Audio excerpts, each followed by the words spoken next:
A video guide to bail-ins. Hello, my name is Dan Ammerman, and thank you for joining me. What are bail-ins? And perhaps more importantly, why should you care?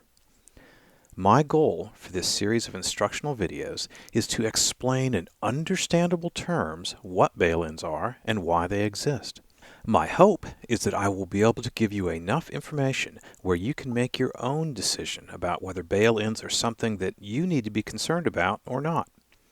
As a starting point, bail-ins are a relatively new method for rescuing banks, pension funds, retirement systems, and any other entity, public or private, that has made too many promises and then gets into deep financial trouble. And the problem is, as we found out in 2008, when these large institutions get in trouble, sometimes it isn't just one or two of them that get in trouble, but they all get in trouble together, which can create very, very expensive problems. So what happened was that after the financial crisis of 2008, which came very close to taking down the global financial system, the G20 group of nations, including the United States, Canada, Australia, and many Asian and European nations got together and they decided to find some new solutions to reduce their financial risk. And if you look down the topic outlines for these videos, you will see that in later videos we will talk in much more detail about why this happened and what has been done to date. Fundamentally, bail-ins are a method of risk reduction for governments and the global financial system. And what they do is they transfer the financial risk, if there's another round of financial crisis, from the governments and to savers, investors, and pensioners. So if you want to rephrase that, another way of looking at this is what bail-ins do is that they transfer the risk from the governments to you and me.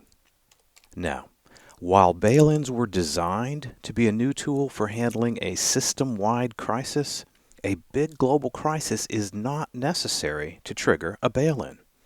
Instead, it is the new method of choice for many kinds of financial rescues that occur just in the normal course of events. And what we've seen recently is bail-ins being used with the banking systems of individual countries, individual banks, and pension funds. What are some of the asset categories that could be vulnerable to bail-ins? Well, the first group is bank deposits, money in savings or checking accounts, certificates of deposit, and bonds that would usually be issued by the bank holding companies. Another category is pensions. Many pension funds are underfunded, sometimes severely underfunded, and people who have public or private pensions are also vulnerable to bail-ins. Another category is bond mutual funds and exchange-traded funds that are invested in bonds. Bonds as a category have a broad exposure to bail-in risk, and another possibility is insurance policies and annuities. If you are counting on money from an insurance company, there is the potential that at some point you could be bailed in. We can define bail-ins in different ways, either in a very narrow way or more broadly. But in the broadest sense, anytime financial promises have been made to you and there isn't enough money to keep those promises, then bail-ins are a possibility for how that will be resolved instead of the more traditional bailouts. So what's really different about bail-ins? Both bailouts and bail-ins are financial rescues, which means they are done to prevent bankruptcies.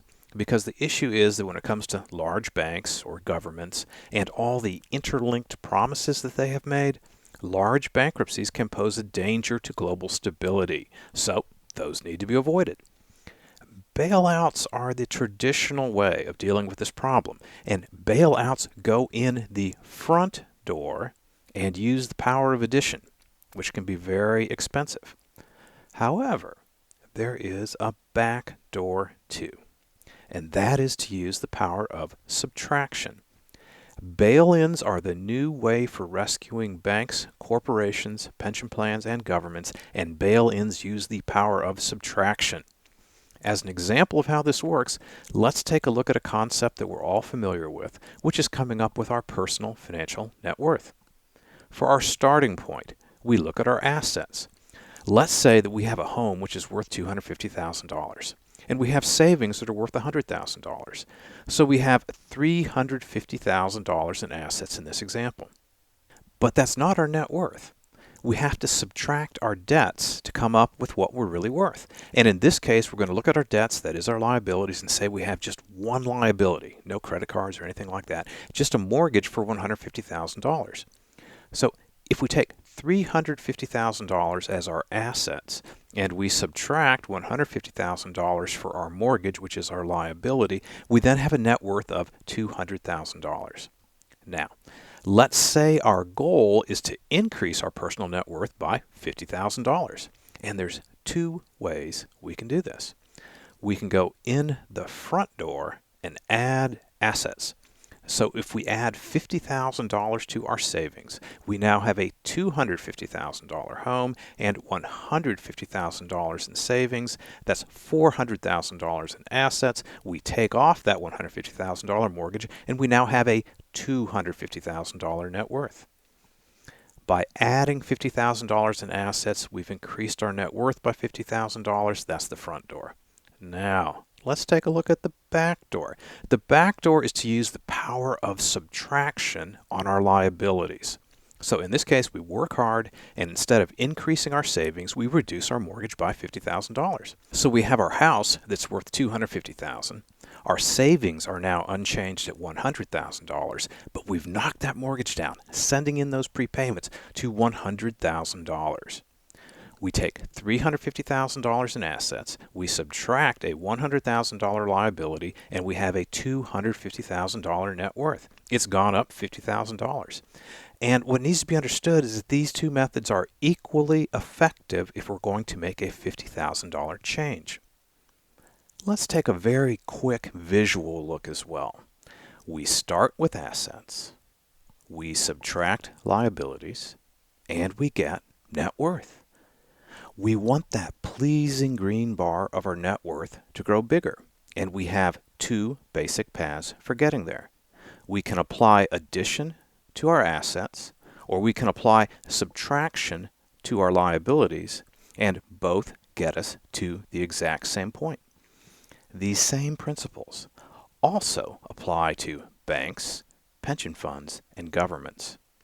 And fundamentally, moving from the power of addition to the power of subtraction is a transfer of risk from governments to investors, savers, and pensioners, which can have a potentially life-changing impact on the people involved. Exactly how that transfer of risk works if a big bank fails is what we will be exploring in the next video.